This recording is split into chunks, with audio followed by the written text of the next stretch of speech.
Nahum chapter 1. An oracle concerning Nineveh, the book of the vision of Nahum of Elkosh, the consuming wrath of God. The Lord is a jealous God and avenging. The Lord is avenging and wrathful. The Lord takes vengeance on his adversaries and keeps wrath for his enemies. The Lord is slow to anger and of great might. The Lord will by no means clear the guilty. His way is in whirlwind and storm, and the clouds are the dust of his feet. He rebukes the sea and makes it dry. He dries up all the rivers, Bashan and Carmel wither. The bloom of Lebanon fades. The mountains quake before him, and the hills melt. The earth is laid waste before him, the world and all that dwell therein. Who can stand before his indignation? Who can endure the heat of his anger? His wrath is poured out like fire, and the rocks are broken asunder by him. The Lord is good, a stronghold in the day of trouble. He knows those who take refuge in him. But with an overflowing flood he will make a full end of his adversaries, and will pursue his enemies into darkness. What do you plot against the Lord? He will make a full end.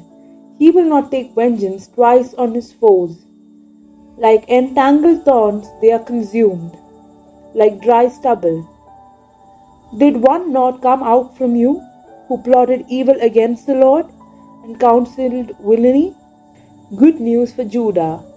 Thus says the Lord, though they be strong and many, they will be cut off and pass away. Though I have afflicted you, I will afflict you no more. And now I will break his yoke from you, and will burst your bonds asunder. The Lord has given commandment about you. No more shall your name be perpetuated from the house of your gods. I will cut off the graven image and the molten image. I will make your grave for you wire. Behold, on the mountains the feet of him who brings good tidings, who proclaims peace. Keep your feast, O Judah, fulfill your vows, for never again shall the wicked come against you. He is utterly cut off.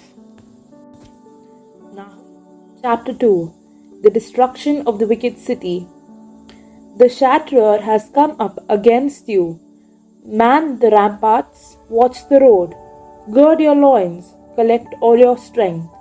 For the Lord is restoring the majesty of Jacob, as the majesty of Israel. For plunderers have stripped them and ruined their branches. The shield of his mighty men is red. His soldiers are clothed in scarlet. The chariots flash like flame. When mustered in array, the chargers prance. The chariots rage in the streets. They rush to and fro through the squares. They gleam like torches. They dart like lightning. The officers are summoned. They stumble as they go. They hasten to the wall. The mantelet is set up. The river gates are opened. The palace is in dismay. Its mistress is stripped. She is carried off. Her maidens lamenting, mourning like doves, and beating their breasts. Nineveh is like a pool whose waters run away. Halt, halt, they cry, but none turns back. Plunder the silver, plunder the gold. There is no end of treasure or wealth of every precious thing.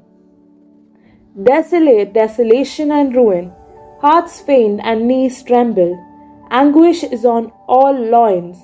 All faces grow pale. Where is the lion's den? The cave of the young lions, where the lion brought his prey, where the cubs were, with none to disturb.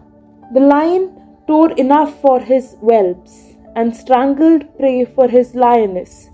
He filled his caves with prey, and his dens with torn flesh. Behold, I am against you, says the Lord of hosts, and I will burn your chariots in smoke, and the sword shall devour your young lions. They will cut off your prey from the earth, and the voice of your messenger shall no more be heard. Nahum chapter 3. Ruin imminent and inevitable. Woe to the bloody city, all full of lies and booty, no end to the plunder. The crack of whip and the rumble of wheel, galloping horse and bounding chariot, horsemen charging, flashing sword and glittering spear, hosts of slain, heaps of corpses, dead bodies without end, they stumble over the bodies, and all for the countless harlotries of the harlot, graceful and of deadly charms, who betrays nations with harlotries and peoples with her charm.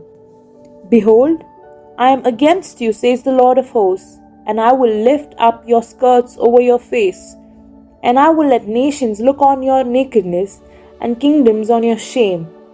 I will throw filth at you, and treat you with contempt, and make you a gazing stock, and all who look on you will shrink from you and say, Wasted in Nineveh, who will bemoan her? Whence shall I seek comforters for her? Are you better than Thebes, that sat by the Nile, with water around her rampart a sea, and water her wall? Ethiopia was her strength, Egypt too, and that without limit. Put and the Libyans were her helpers. Yet she was carried away. She went into captivity. Her little ones were dashed in pieces at the head of every street. For her honored men lots were cast, and all her great men were bound in chains. You also will be drunken. You will be dazed. You will seek a refuge from the enemy. All your fortresses are like fig trees with first ripe figs.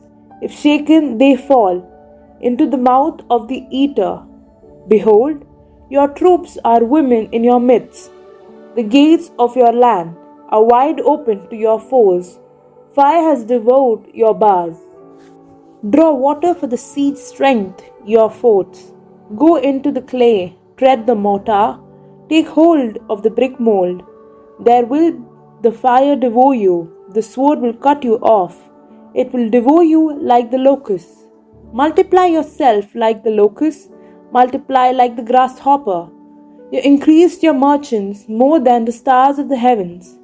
The locust spreads its wings and flies away. Your princes are like grasshoppers, your scribes like clouds of locusts, settling on the fences in a day of cold. When the sun rises, they fly away. No one knows where they are.